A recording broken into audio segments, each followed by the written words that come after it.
Supplements. Do you take them? If you do, it's probably because you want to be healthier.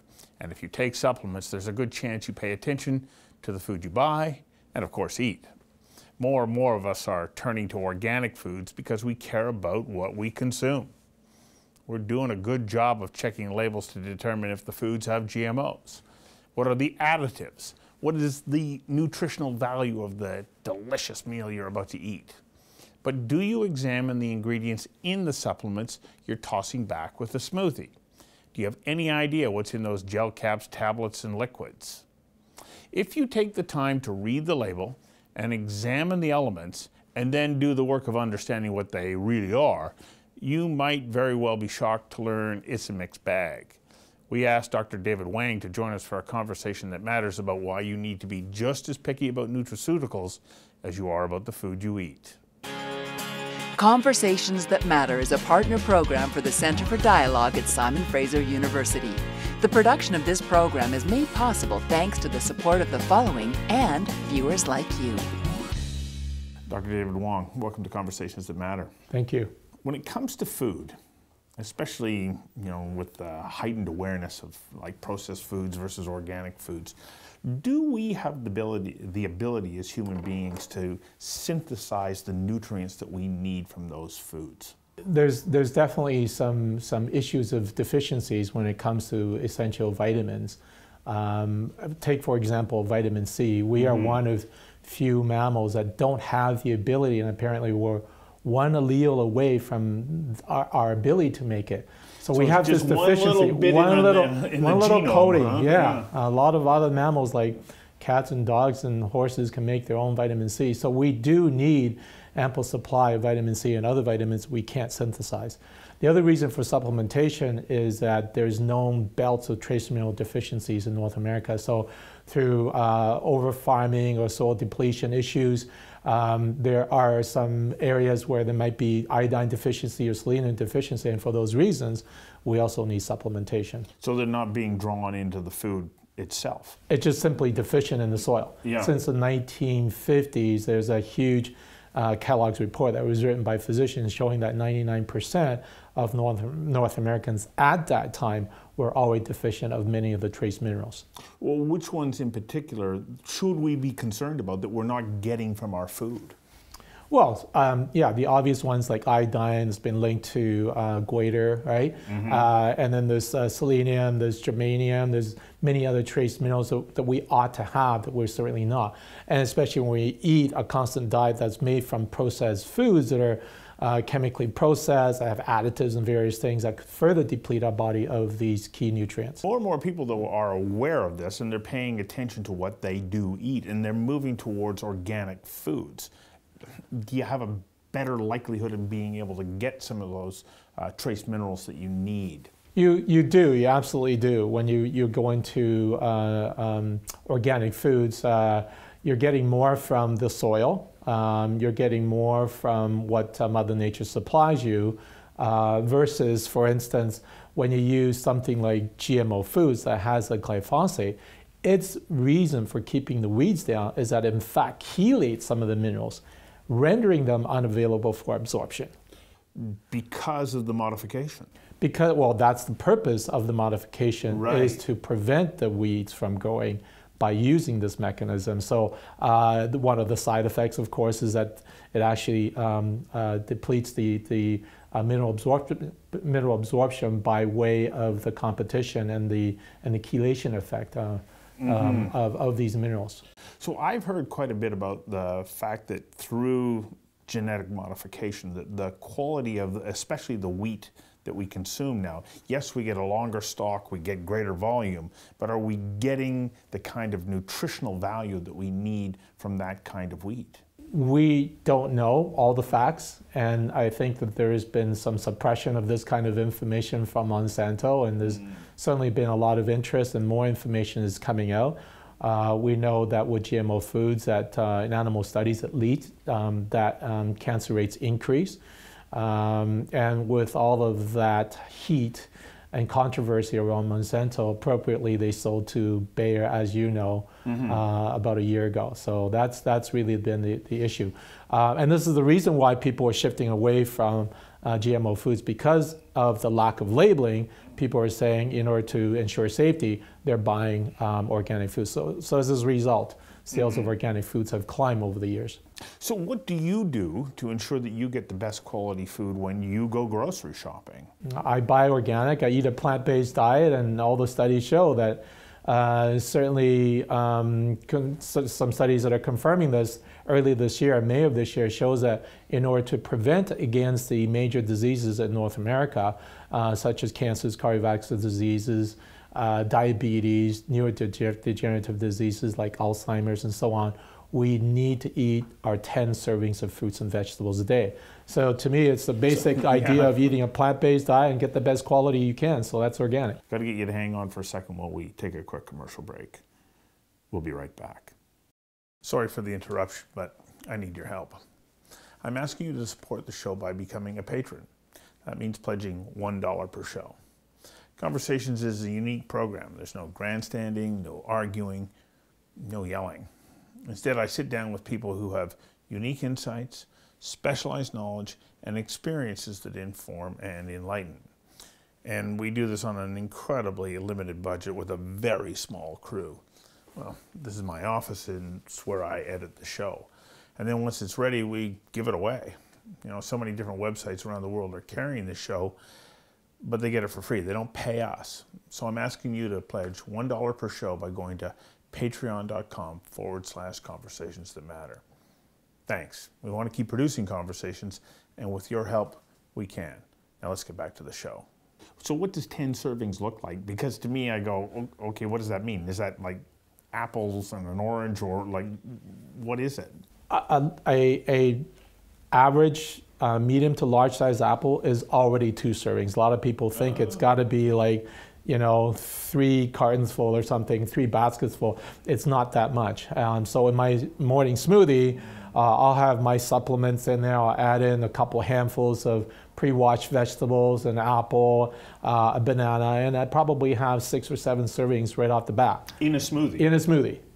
So to me, that's my supplement, my breakfast meal replacement, and my insurance for staying healthy for a long time and to prevent against the major diseases that most of us are at risk at. So what do you do for protein then, as a source of protein? Because we do need it. We do, absolutely. And I use things like hemp and pumpkin seeds and other things that are plant-based. And you know, sometimes I'll use eggs and other animal products, but by and large, I'll do a 80-20 plant to animal ratio. Okay, I look at you, you look incredibly healthy. Are you getting the nutrients you need when you eat in such a thoughtful manner? I feel so. I have the energy to spend throughout the day. I work out every morning, and I'll usually, I'll work till late, but I try to pay attention to my proper sleep-wake cycle in order to maintain my adrenal health, my metabolism. To me, you know, pay attention to the 5 basic rules, right? You've got to breathe, so oxygen is your most important nutrient, right? Meditation, breathing. Second is your water. You got to drink ample amount of water. Food and diet is really, really important, and sleep and exercise. Those are the key things to me. As we pointed out, we are unable to synthesize everything that we need from food. You know, I had the pleasure of interviewing Abe Hoffer when he was still alive, and he worked with Linus Pauling in discovering that we can't synthesize vitamin C, but then he also went on to look at B3s, which we don't hear so much about, but niacin plays an important role. So to get that, from their work, we learned that we need to have supplements. And there are people who say, supplements don't work. Do they really work? I believe so. You know, 70% of North Americans take supplements. They have their place. But what I discovered in my practice, at least in the first 17 years of my practice, I used them, but I found that I had inconsistent results. So classically, people come in with various adult onset type diseases, so the cancers and cardiovascular risk and so on. And try as I might, I find that many of these start with the chronic stresses. And so looking at and trying to deal with some of these causes, I'm using supplements like B vitamin C, which are important for adrenal health and restoring metabolism. And each time I try it, they typically fall into these three classes of results. They got some results, they didn't get any results, or three, they had side effects. So the sequelae from that was that when I dug deep, I found that in fact that many of these supplements are made with chemical ingredients. Yeah. And this is why when I was taking these things, handfuls at a time for about 20 years, I was also nauseated. And interestingly enough, when I look back to some of these symptoms, I realized that there's three common side effects that I always saw, and that was headaches, nausea, and vomiting. Which from are supplements. From supplements, which are classic symptoms of what? Of liver toxicity. Right. So I started to dig deeper. I started to look at some of the research out there, and I realized that, in fact, pretty well all of the vitamins are made with drug ingredients, things like petroleum byproducts, coal tar derivatives, formaldehyde, ammonia, cyanide, acetone, you know, and these are very, very toxic. And some of them are carcinogens. Absolutely. So here we are taking supplements that are supposedly anti-aging, antioxidant, when in fact they're using carcinogenic, mutagenic, and teratogenic chemicals that causes mutations, cancers, and developmental problems with kids. So it didn't make sense, and at that time I thought, oh my goodness, after discovering this, I couldn't ethically go on and continue to sell these products in my practice anymore. Or consume them either. Or consume them. So I literally threw away $30,000 of supplements from my own clinic dispensary, went looking for natural, and no one was making them. No one was making nutrients from food. Now think about that for a moment.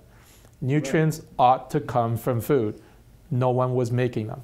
Is that because it's difficult to do? Is it challenging to get the base materials that you require? Yes, you're right for the most part. I think there's been a traditional use of synthetics. So by and large, 95% of our supplements are made with pharmaceutical ingredients. And the other part of the equation is that it's very difficult to find the right nutrients that are made from plants. And so it took me 5 years to formulate these things, put these things together.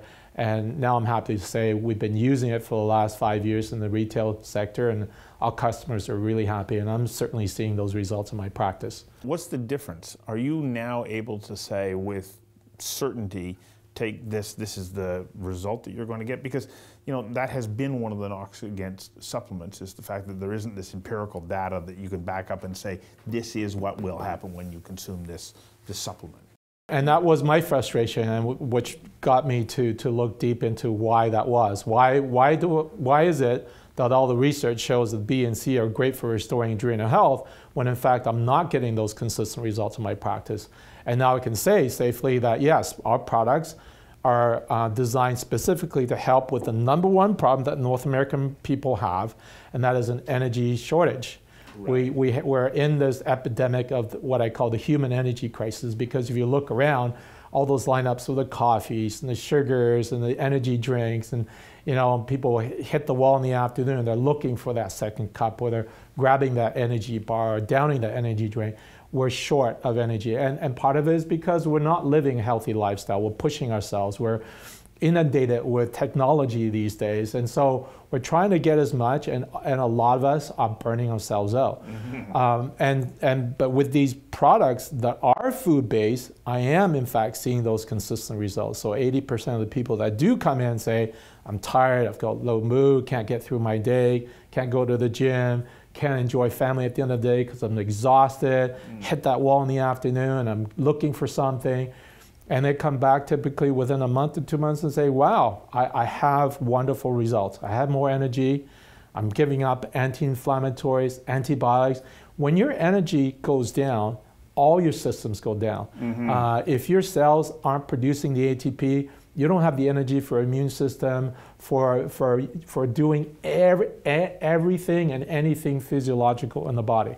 So this is where the system fails, because most people are looking for supplements and not giving the kinds of results that people are looking for, when in fact these problems are deficiency related. It's just that the supplements haven't been there to answer those particular needs in a sustainable way. So what are we missing in our diet as far as those nutrients that are required so that we can close that deficiency, that energy deficiency gap? That's a good question. When you look at the adrenal function as an example and looking at cellular metabolism, very, very dependent on the B vitamins, you think that most of us are getting Bs if we're getting the right sources of foods that provide these vitamins, right, which are typically found in your meats, dairy, and in eggs. But if you think about it, these B vitamins are heat sensitive, so when you're eating the pasteurized dairy products or cook your eggs and meats, what happens? You're destroying most of these vitamins, which is why we have this epidemic. Added to the fact that many of the B vitamins don't store in the body except for B12 and they're water soluble. So when you're going through that chronic stress and working long hours, you're using up your B vitamin supply, right? And if you're not constantly restoring it, you're going to be deficient very quickly. So this is the reason why I thought, hey, if there's one thing I really want to tackle, it's this energy shortage problem. Wow. So what are the essential vitamins that you require, or I can imagine somebody's watching this right now going, okay, tick, tick, tick, tick, tick, that's me. Which vitamin should I go get if I need to particularly address this energy deficiency, which I think a lot of people experience. Do, yeah. So B vitamins and C are critical. Which B vitamins? Because there's so many Bs. The full complement of your Bs, your B1 thiamine, your B2 riboflavin, your B3 niacin, yes, your B5 pantothenic acid, your B6 pyridoxine, B9 folic acid or folate, yeah, and B12. Okay. So you need all, and I like to do as a complement because studies show that it has a synergistic effect. So while Bs are important for cellular metabolism and adrenal function, adrenals need a lot of vitamin C when it's going through stress. So people have burnout symptoms, have inflammation, have fatigue that go, they start to gain the weight, aches and pains, brain fog, low mood. These are classically the people that need more of this. And if they're depleted further and further down the road, then secondary systems kick in. So thyroid kicks in, and you hear lots of people have hypothyroidism, hormonal imbalances. All the age-related diseases come as a consequence of this original cause, which is the adrenal deficiency problem. You have B3 in the compound that you create. So one of the things that I have experienced with the B3 though is I can get a flush. And depending on how much I take, and it doesn't take much, 250, 300 milligrams, like my knuckles and my face and my skin is itchy and I'm brilliantly red. Right. What's happening there? Niacin has a way of dilating your blood vessels, and so it has this effect, and it's a wonderful effect if you can tolerate it. And most people are surprised by it when they get this, but it's actually a good thing. Niacin's been shown to lower your blood pressure. It's great for accessing toxins in the body, and I've done cleanses with patients. I'd let them through various doses just over time, and they feel great because their bodies are clean. And a lot of these places where toxins are stored, you can't access that without dilating your blood vessels. So I think it's a great adjunct to be used during a cleanse. I've seen cases where using niacin has just as much, if not a greater effect as compared to using nitroglycerin when somebody has that angina attack. I was telling you earlier about my mom having those symptoms, and I told her chew the niacin tablets, and sure enough, within a minute or two, it dilates, and she's fine as long as she can tolerate some of the itching and flushing effect that happens, but only lasts for about half an hour. Yeah. So the key, though, from your perspective, is that you want the base products that are in that supplement to be organic and pure. And this makes a big difference. To me, it makes all the difference. Why would you spend the money and put the effort into taking something that is not only toxic to you, but also toxic to the environment? Studies show that natural nutrients that come from food increases the absorption by 200 to 1,500% compared to synthetics. So to me, why would I pay you know, to buy supplements that end up in our drinking waters, and in fact, that doesn't do as much good. How difficult has it been for you to get this to market? You said, you know, you spent 5 years researching and another 5 years getting it to this point. Yes, well, we are taking a leadership role in this industry, where, you know, coming up with something as innovative and as clean as we are, we're kind of working against the tide of people who are so used to hearing plant-based this, natural that, when we're coming along saying, wait a second, that's not. Perhaps think about looking for a real natural one that only has foods in the ingredient list, that doesn't have medicinal or non-medicinal ingredients that are 100% organic and certified. So, but you know, I take pleasure in doing this because it's something I'm really passionate about, and the fact that people are getting better. So if you look on our website, you'll see all kinds of these 5-star raving reviews, and we are growing very rapidly because people are wanting this. And just a quick story, pranan means, in Sanskrit, means life, and to me, really, it's only living ingredients that can support life. You can't use dead food any more than you can use dead chemicals to support the living body. So to me, pranan is the essence of what we're trying to do. So are you also backing up your work by running, well, studies? And so that you wind up with empirical evidence that demonstrates that what you're doing has the intended effect? Because there are naysayers. Well, absolutely. And this is the reason why I locked myself away for 5 years, working with myself and with my patients and sourcing these raw materials, formulating and checking with them. And luckily, knocking on wood, we don't have those issues because we're using 100% food ingredients that are organically grown. And all we did was we dried the product, so we concentrated by removing the moisture and mill it down to powder form. And that's all we did with these products. And so we're working with live nutrients that have bioactive enzymes and vitamins that actually work in the body. So yeah, absolutely. We've tested it. We know patients love it, and this is the reason why I do this. So it's important to our bodies, and it's important to our minds. Our brain really requires all of these nutrients. For sure. And when you look at B vitamins and the link to homocysteine levels, right? When your homocysteine levels are high, it means that you're lacking many of these methylating factors that come from your B vitamins, which lowers your cardiovascular risk and dementia, right? Dementia is the pre-onset, the stage before Alzheimer's and many of these brain degenerative diseases. Well, as we move forward and we learn more, hopefully more and more of us will become healthier, because we need to be. You know, we can't rely on the healthcare system to be there to look after everybody. We have to look after ourselves. For sure. And the more educated we are and the more aware we are and making the right choices, the better it is for ourselves and for the planet. Thank you very much for coming in and doing this. My pleasure, Stuart.